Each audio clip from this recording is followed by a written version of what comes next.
La cosa es clara, la mayor parte de la música que se ha hecho en estos últimos 40 o 50 años tiene influencia o ha nacido de la música jamaicana. Esto es un hecho. Y ahora vamos a explicar cómo y por qué.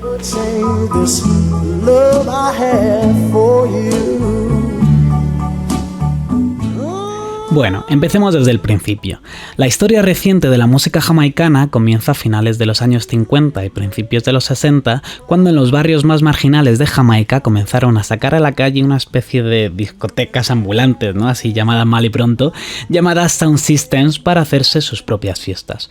¿Os acordáis que hace poco hablé de que lo político de la música urbana está, más que en su contenido y en sus letras, en la forma, en el contexto que tiene? Pues la música jamaicana es el origen de esta forma de hacer música. Una concepción del arte en la que la gente más pobre y estigmatizada se apropia de un espacio público para disfrutar de la música y del baile, de su cuerpo, ¿no? Que a veces es lo poquito que se tiene. Pues a esto me refería. Estos son los orígenes de la música jamaicana y por lo tanto de lo que ahora comúnmente llamamos música urbana, que hay también mucha gente en contra de este término, ¿no? Que también es algo que entiendo. Ahora veremos un poquito más de cómo surgió todo esto, porque para esto tenemos que llegar a los años 80 y 90, pero de momento vamos a quedarnos con los sound system. Durante todo este proceso vamos a ver que los jamaicanos y las jamaicanas, más que unos virtuosos de la música, son unos frikis del sonido y una gente pues muy creativa, ¿no? y muy pasional. Con lo cual en estos sound system que creaban estos frikis del sonido en los años 60, se ponía la música que sonaba en aquel momento en Estados Unidos, que era el rhythm and blues. Esto era lo que sonaba en esas fiestas.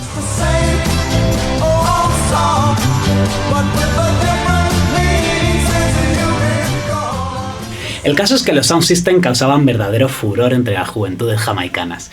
Y lo interesante de todo esto es que cada sound system era diferente. En algunos te ponían un licor o una bebida especial, en otros pues tenían mejoras altavoces, en otros pues sonaba mejor el bajo, tenían unos vinilos especiales que nadie más tenía, cositas de estas, ¿no?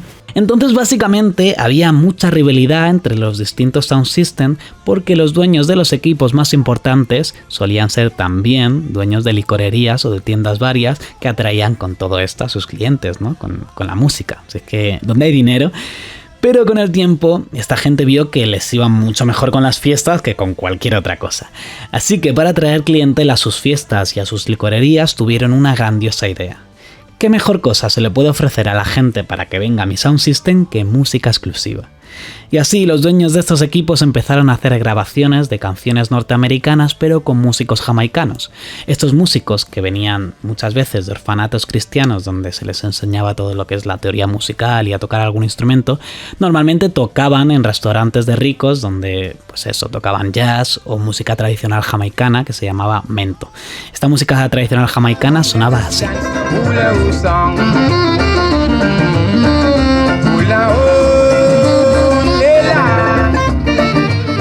Con lo cual interpretaban esos temazos de rhythm and blues norteamericano, pero completamente a su rollo y con su estilo, ¿no? Como hemos visto con esa influencia de la música caribeña, como puede ser el mento, como puede ser el calipso, pero también con influencia de lo que estaba sonando en aquel momento, como el jazz o como los cantos y la música religiosa de las voces, ¿no? Corales. Y así, ¡boom!, nace el ska.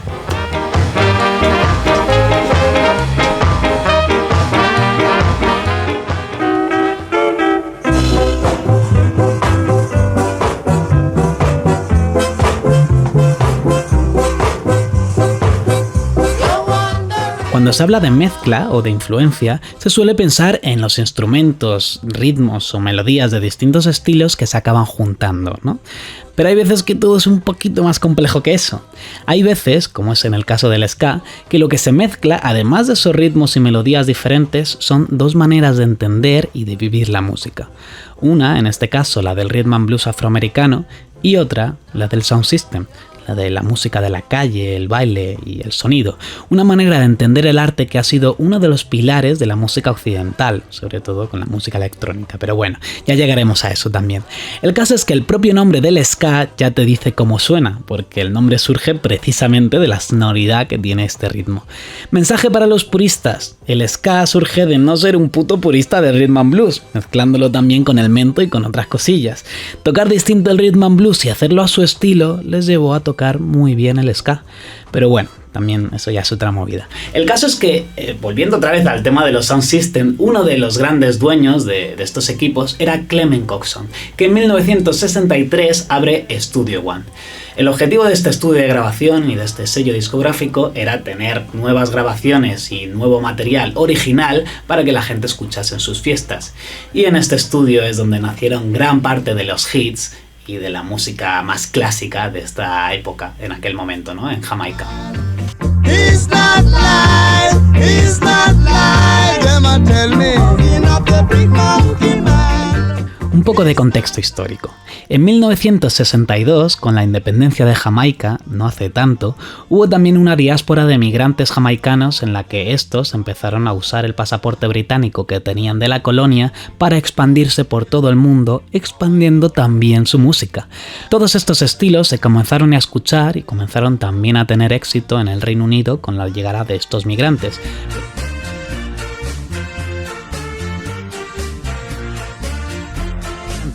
Pero para cuando quisieron darse cuenta, en Jamaica ya se estaba cambiando la forma de hacer música. Esa música tan rápida se estaba ralentizando para ser más bailable, se estaban cambiando también las líneas de bajo y se estaban añadiendo unas armonías vocales preciosas, muy del gospel y del soul. ¿Y qué es lo que pasa? ¡Boom! Surge el rocksteady.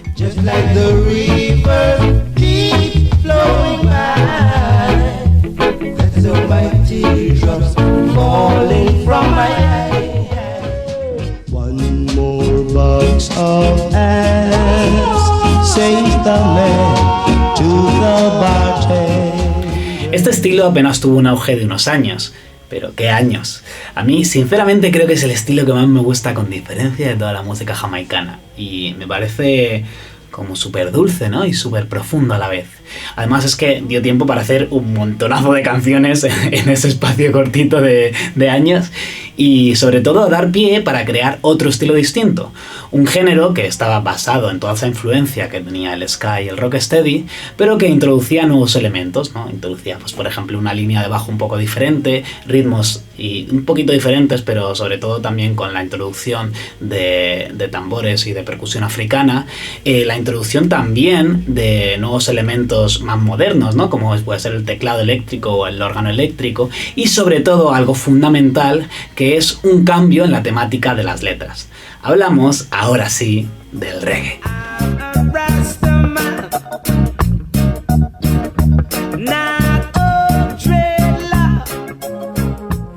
Hasta entonces las canciones hablaban del monotema de siempre, el amor. Había algunas, sobre todo en el ska, que eran anticolonialistas o que hablaban de la vida en el barrio, ¿no? Y de cosas así, pero la temática más común era el amor.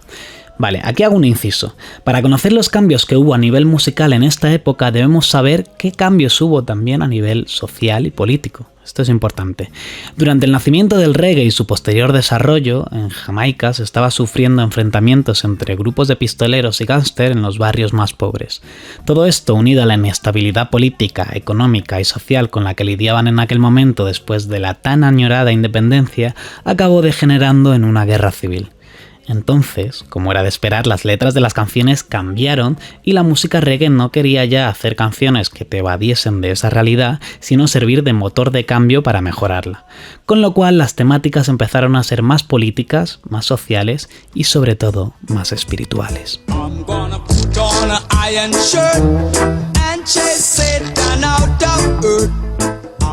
Pero no era una espiritualidad cualquiera, era el rastafarismo, un movimiento surgido en los años 30 que consideraba que Haile Selassie, el emperador de Etiopía hasta 1974, era la encarnación de Dios en la tierra. Esto daba para otro programa entero porque creo que es bastante complejo, ¿no? Y no creo que sea bueno tampoco simplificarlo porque es una movida. Pero bueno, quédate con esto. No es hasta este momento en que la música jamaicana empieza a estar relacionada en su temática con el rastafarismo. No son dos cosas que nacieron de la mano, como mucha gente cree, ¿no?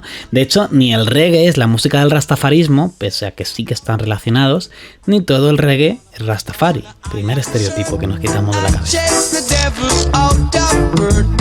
I'm gonna send into outer space to find De esa época surgen músicos que triunfaron internacionalmente como Jimmy Cliff, que también era actor, y que triunfó con la película The Harder They Come, y que sonaba así.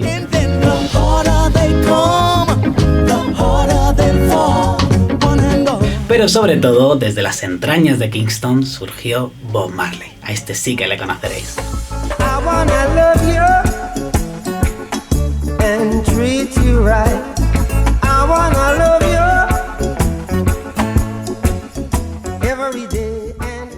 Bob Marley fue toda una revolución en el mundo de la música y su influencia traspasó fronteras. Tantas que el mundo entero comenzó a girar y a hacer la música de una isla perdida en medio del Caribe. De hecho, yendo un poquito también al tema inicial de la influencia de la música jamaicana, en Gran Bretaña surgió el movimiento skinhead influenciado por el ska y el rocksteady, y el punk, que empezaba a nacer, se mezcló mucho con estas distintas subculturas influenciadas por la música jamaicana. Pero como siempre en Jamaica ya estaban a otras, y pronto surgió un estilo derivado del reggae y unido también a los sound system llamado dub. Esta música nació de la cara B de los vinilos de reggae. Me explico, porque esta historia es genial, la verdad. A finales de los años 60 en Jamaica se dieron cuenta de que cuando ponían las instrumentales de las canciones famosas para que el público las cantase, la gente se volvía loca. Y la fiesta pues se convertía algo así como en un karaoke, ¿no? Un karaoke multitudinario, pero de ese rollo. Con lo cual los vinilos, que tenían dos caras, la cara A y la cara B, comenzaron a tener la canción original en la cara A y la versión, es decir, la parte instrumental, en la cara B. Pero ¿qué pasa? Que como he dicho antes, los jamaicanos son muy frikis del sonido, y entre esa gente friki estaba King Tabby, un tío que se dedicaba a arreglar pues todas las piezas y todos los altavoces de los sound system y de los estudios de grabación jamaicanos. Es por eso que con una mesa de mezclas de 4 pistas que le dieron un estudio de grabación empezó a innovar. En cada una de esas pistas había una sección de instrumentos, y esto voy a ver si lo explico bien. En cada una de esas pistas se podía subir y bajar el volumen. Por ejemplo, ¿no? Por un lado tenía la pista de la voz, en otro lado tenía la pista de la guitarra y del piano, en otra estaba el bajo y por otro lado, en otra pista distinta que también podía manipular, estaba la batería. ¿Qué es lo que hacía este tío? Pues bueno, lo que hacía era bajar el volumen de todas las pistas menos la del bajo y la batería. Es decir, que solo dejaba lo que en inglés se llamaría drum and bass. ¿Os suena, no? Pues eso, el estilo drum and bass surge del dub. Y a esto le iba añadiendo y quitando poco a poco los distintos elementos que estaban en las otras 2 pistas. Y sobre todo iba innovando en toda la canción con efectos de sonido como delays o reverbs, ¿no? Que en algunos casos incluso construía él mismo. Así que con toda esta movida creó una obra clásica del dub como es Baby I Love You So, que la original era de Jacob Miller y que la original, la cara A, sonaba así. Baby, I love you so. Mientras que la cara B, la del dub, sonaba de esta forma.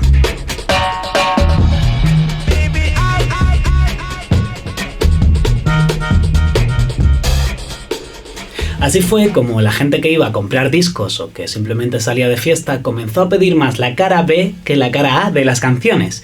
Y esto fue pues toda una revolución, ¿no? Pero sobre todo fue una influencia para mucha música que llegaría en el futuro, como puede ser pues toda la música electrónica, alguna parte de la música psicodélica y bueno, otros estilos musicales. De algún modo, en el reggae se vivía una transición en la que el elemento principal pasaba de ser la banda de música a ser el DJ.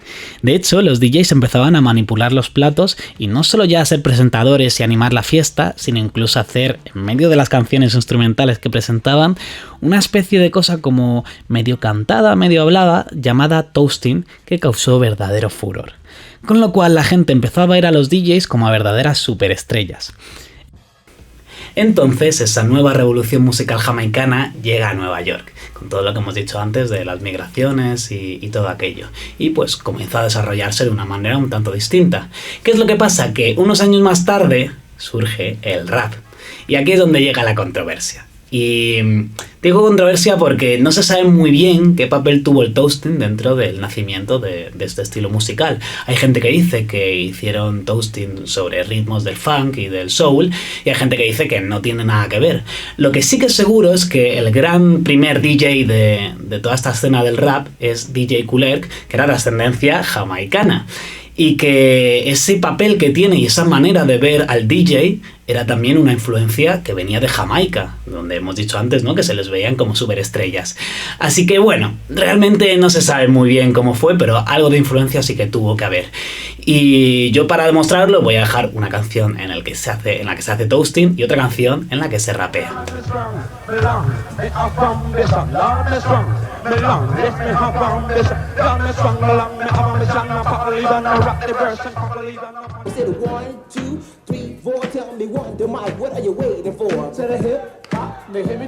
Pero es que la historia de la música jamaicana no termina ahí. Por aquel entonces el reggae se había convertido en una música internacional y los cantantes de reggae llevaban el mensaje rastafari por todo el mundo. Sin embargo, lo que se vivía en las calles de Jamaica con la violencia callejera era algo muy distinto a todo ese discurso etéreo y grandilocuente que a veces se proclamaba en el reggae, ¿no? Sobre paz, amor, meditación, espiritualidad, todo eso, ¿no? Y pasó una cosa muy parecida a lo que pasó en España con el cisma entre el trap y el rap, que también hemos hablado alguna vez. Que la propia gente inmersa en esos problemas de pobreza y de violencia comenzó a hacer música y a tener un discurso no tanto de pasan estas cosas y por eso tenemos que hacer la revolución o que hacer una vida espiritual de esta o de otra manera, sino de, mira, esto es lo que pasa y así es como me comporto yo ante ello, ¿no? En el barrio hacemos esto, con un poquito más de rollo de periodista más que de predicador.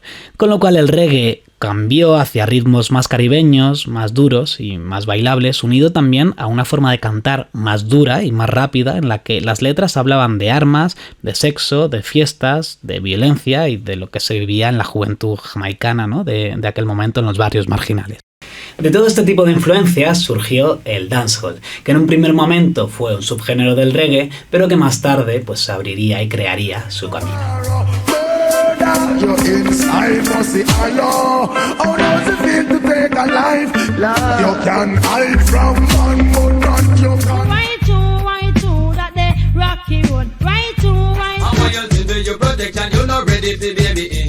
¿Os acordáis entonces de lo de la diáspora jamaicana, no? Bueno, pues vamos a ver una influencia directa que tuvo todo esto sobre un estilo que seguramente sea el que más escuchéis a día de hoy por la calle o en la radio o en cualquier lado.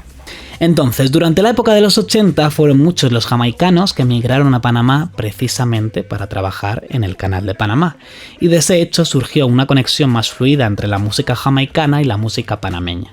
A los panameños les flipaba el reggae y pronto empezaron a hacer sus versiones de las canciones jamaicanas, pero en castellano, y también después a hacer su propia música, ¿no? Esta música, que en un primer momento se llamaba simplemente reggae en español, gustó muchísimo en distintas partes de Latinoamérica, especialmente en Puerto Rico. En las calles de Puerto Rico pronto empezarían a hacer sus propias canciones y sus propias melodías de esta música, utilizando sobre todo un tipo de ritmo que se utilizaba muchísimo en el dancehall llamado dembow. Dato curioso, la palabra y el ritmo dembow, que es también de donde nace, ¿no?, de donde surge este estilo musical de la República Dominicana llamado dembow, surgen de una canción de un mítico cantante jamaicano llamado Shabba Ranks, que la canción también se llama Dembow, y que tiene una temática tremendamente homófoba. De hecho, la palabra Dembow significa algo así como ellos se arquean, ¿no?, o quienes se encorvan, en relación al sexo entre dos hombres. Y creo que en todo este repaso sobre la música jamaicana que estamos dando, conviene cuanto menos airear cierta relación que ha habido entre algunos de los cantantes más importantes de este estilo y de esta época sobre todo, pero en general de Jamaica, con la homofobia. Así que, bueno, volviendo otra vez a Puerto Rico, en ese momento había muchísimos raperos underground que escucharon ese tipo de ritmo y dijeron, joder, sí, yo quiero hacer ahí algo parecido, ¿no? Entonces copiaron ese ritmo y lo hicieron totalmente a su rollo, creando un nuevo estilo que más tarde conquistaría el mundo, el reggaetón, y que en un principio sonaba así. Chica de los ojos café, y es mi chica de los ojos café.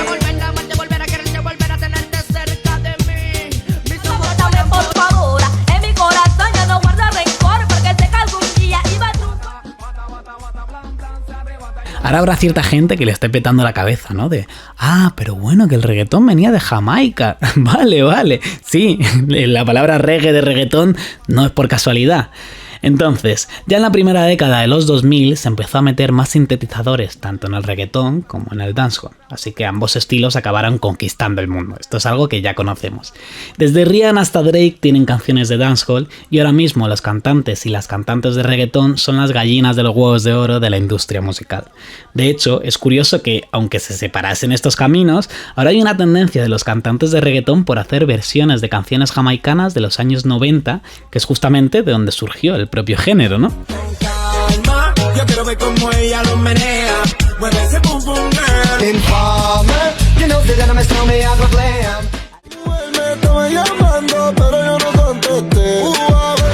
Honey came in and she got me red-handed, baby. Murder, she wrote. Murder, Richard, man. El taxi.